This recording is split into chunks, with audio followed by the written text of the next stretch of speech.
Just going into the Renault setting, it doesn't actually have the Twingo, but it does have the Clio 1.2 D4F, which is basically what this Twingo is.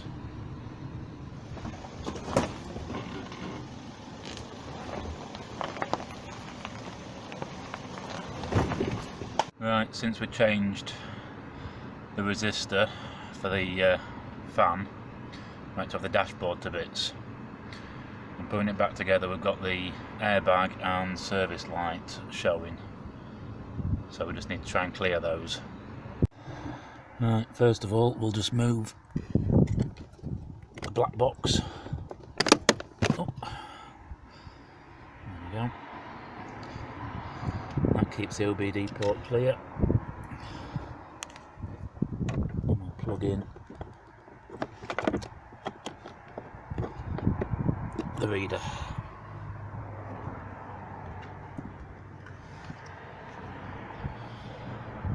Right, fairly straightforward to use, so we want diagnostics.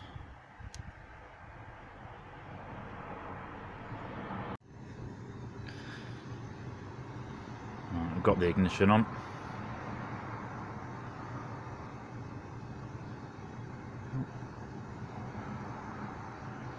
Start again.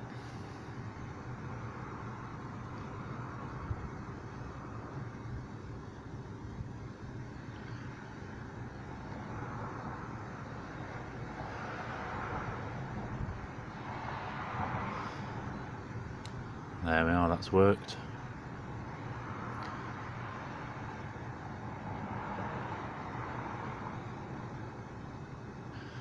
Read codes.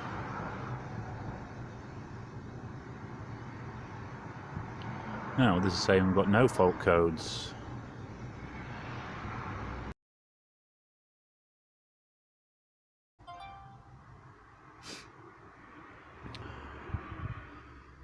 Right, so I'll read that. And again, this one is not finding the airbag code.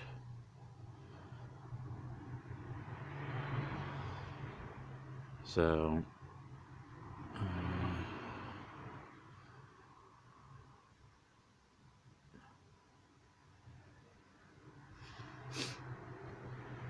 oh, there we go.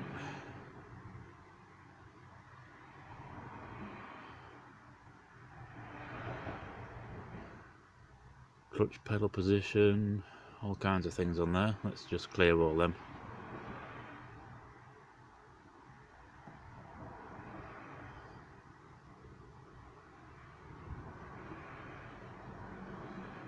That's saying it's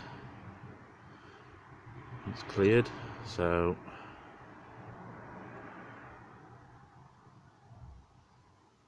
I'm just going to start the car, see if the airbag light goes off,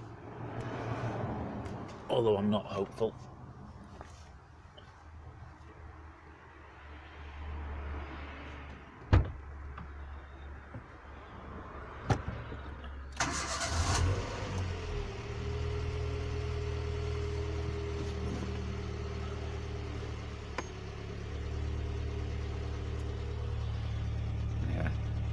Airbag light and spanner light is still on,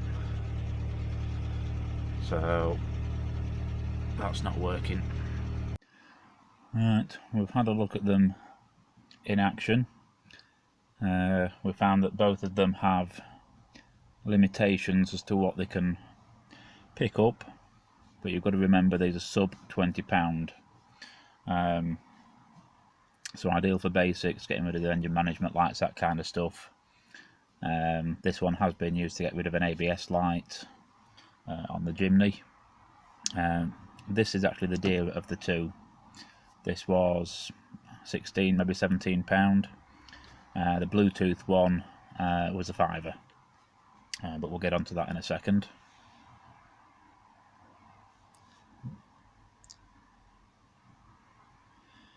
Setup.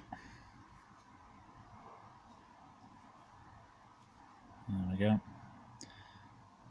You can see you can change the language and what units you're measuring in. This one's already set up for miles and gallons and that kind of stuff.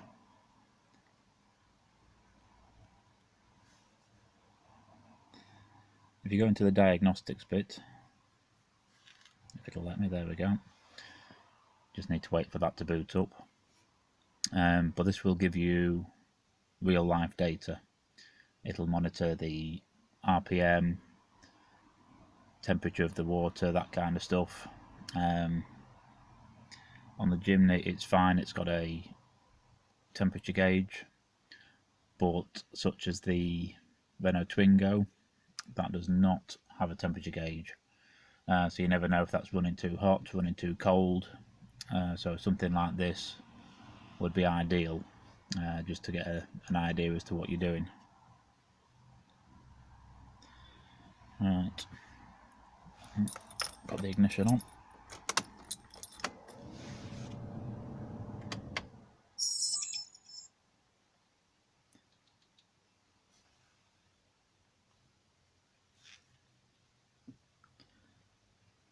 You may have noticed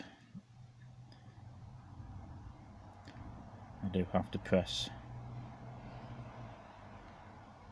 the OK button a fair few times on this one.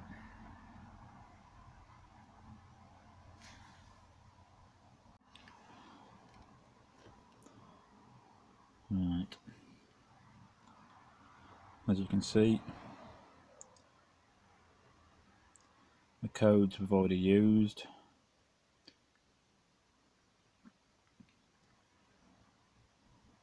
O2 sensor test.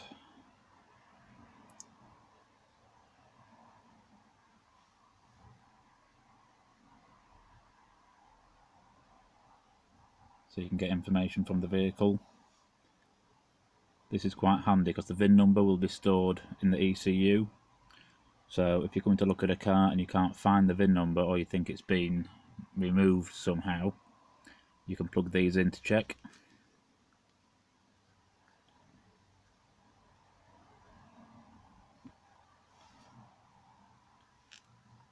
I don't think I've ever used that one.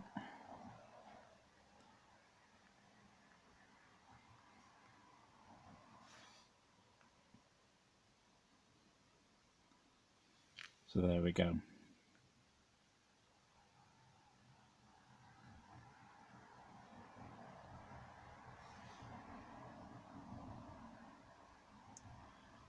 I've not got the engine running at the moment.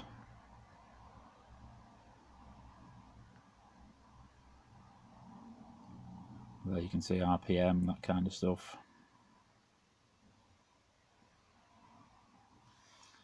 Very basic, but quite easy to use.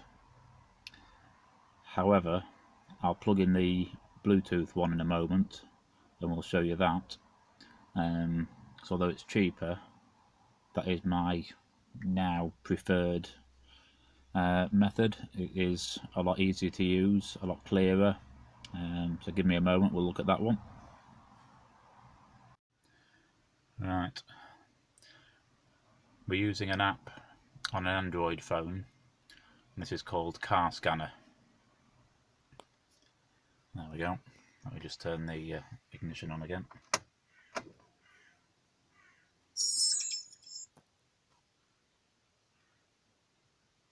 Right, so you see on here, we can just connect.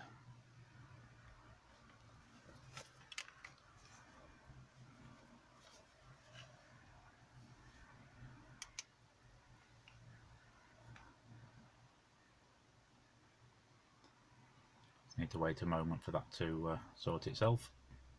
Normally does it fairly quickly. Right, there we go, all connected.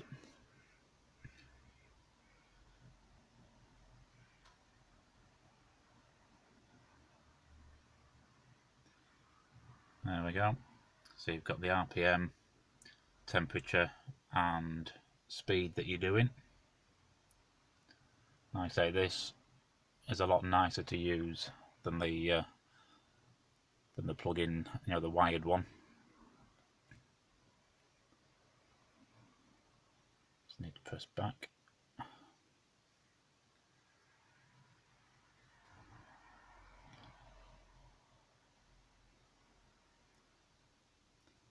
There's a lot of information for you to go through should you need it.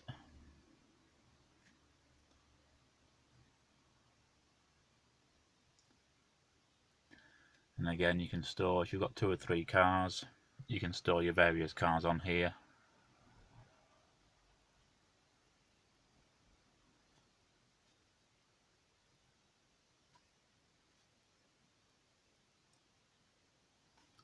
So this one is cheaper, and in my mind it's a lot nicer to use.